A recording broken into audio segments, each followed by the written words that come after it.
As I'm thinking about my gun, this man say, you wouldn't dare pull something like that out in a place like this.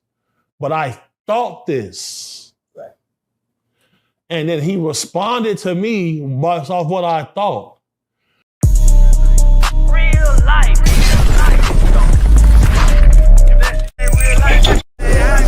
It ain't real life.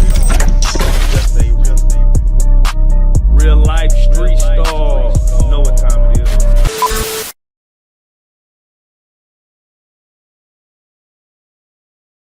I just got one more question before we end, and this is just a big homie question.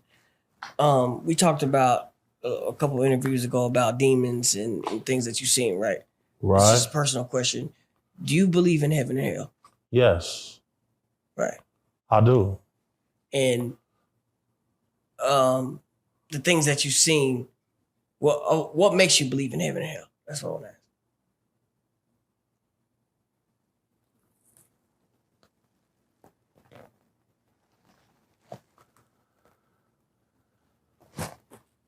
Okay.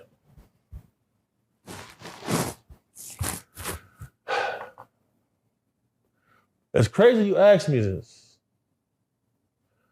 Because like over the last month, I've been getting people calling on my Instagram to ask me something.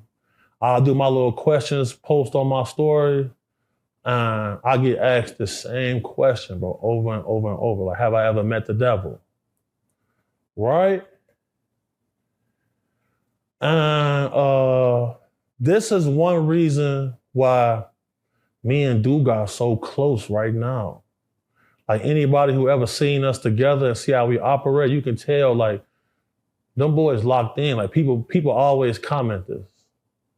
And some people have said the interview that me and him had did on this couch was the best interview they ever seen. Right. Right?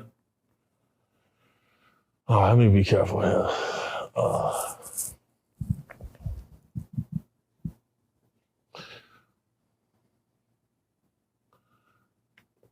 2017, people from the church and from that orphanage, as y'all seen Dugar dropping the toys and shit off on for Christmas, they called us up saying that they wanted help searching throughout the community, looking through abandoned houses. Because a little lady had got raped by a person he drug into an abandoned house about a week before that. She was a member of the congregation. They called us to help them. Now, mind you, we loading up in church vans. It's just a bunch of little old ladies, a couple old deacon dudes. They going to search through abandoned houses. The first night we didn't go. But then somebody called and said, yeah, we went into a house and somebody was smoking crack and they slapped Deacon Meeks. They slapped Deacon Meeks, broke his glasses, all this type of shit, right? Okay. Dude, I said, Gordo, we gonna have to go help. I'm like, all right. We go to the liquor store, we get our drinks, and we following behind their church van in our own car, you know what I mean? We not really trying to go walk up in these dirty ass abandoned buildings, bro. You know what I'm saying? And then we know that the hype's in there getting wild at this time. You feel me? It's late at night, ain't no telling what you gonna see. Right. We go search through, you feel me? We don't find nobody, nothing like that, you feel me? We seen a couple homeless guys in there sleep, et cetera, et cetera, et cetera.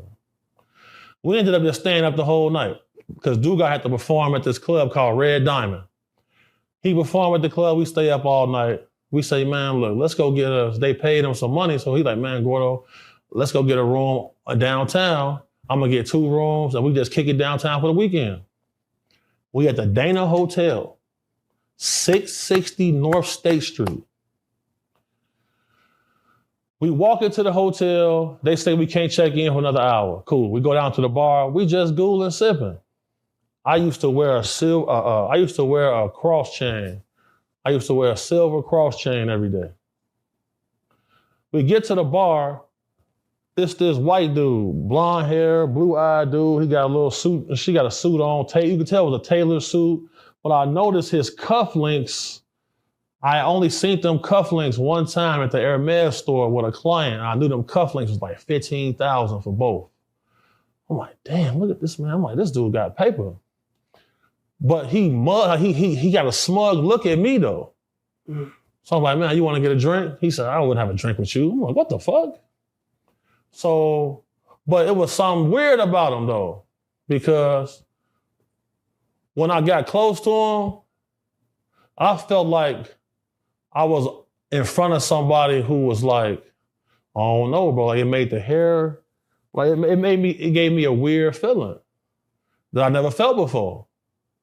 So I'm like, man, I think to myself, hold on, where's my gun at? Is it in my book bag? Well, I got it on me. I'm thinking this. As I'm thinking about my gun, this man say, you wouldn't dare pull something like that out in a place like this. But I thought this. Right. And then he responded to me based off what I thought. And Dugas said, what the fuck is he talking about? I say, nigga, something up with dude. He said, yeah, I don't like him, Gordo. I'm like, right. So I get my drink and he just standing there looking at us like we was crazy. And once we saw him though, it hit us like, damn, we seen him in Vegas. And we seen him at the airport. And we seen him at the chicken and waffle place. So I'm not gonna say that I met the devil, but we met one of them. Oh, bro, we met somebody. We met somebody. You know, the Tesla have a biometric camera on it. If you take it down to the graveyard, it's gonna show people walking around. When you look out the window, you ain't gonna see nobody though. Why is that camera picking up a biometric human vibe? Why is it showing up on the camera? You know, the little 3 times we went out with the exorcist, with the father, you know, man. A little lady grabbed my hoodie and pulled me so close to her face. There's no way that little lady could pull me like that. And there's no way she could know the details about our life how she knew. I was raised in the church, you know what I'm saying? I studied theology in college. I do believe there is an afterlife, and I do believe that there is I'm not gonna say heaven, I'm not gonna say hell, but I will say that you need to have your beliefs right when you die. Because if it's not, you can get stuck in the middle. And I'll leave it at that on bro.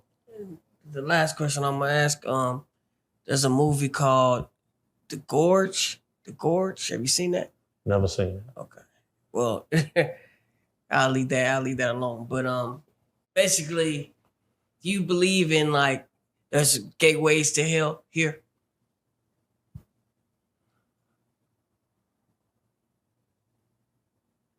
I definitely believe that there are dark entities that you can come in contact with, and if you follow them, it'll take you somewhere. That's why they had Ouija boards for sale in Walmart.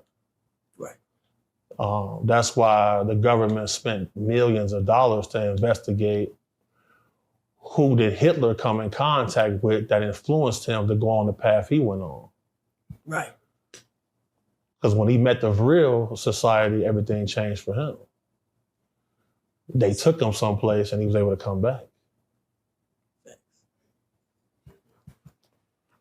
Man, deep. With that being said, for Whack 100 for Loose Cannon, hey. Y'all some hoes on both graves, and y'all was nice. We'll see if it stays on the internet or goes elsewhere. Stop playing with the guys. Dusty, go ahead and close this out as far as reintroduce yourself. Tell them about the website again and also the mission. Dusty Rhodes website's takesAtribe.org. I'm still doing some work. Real life.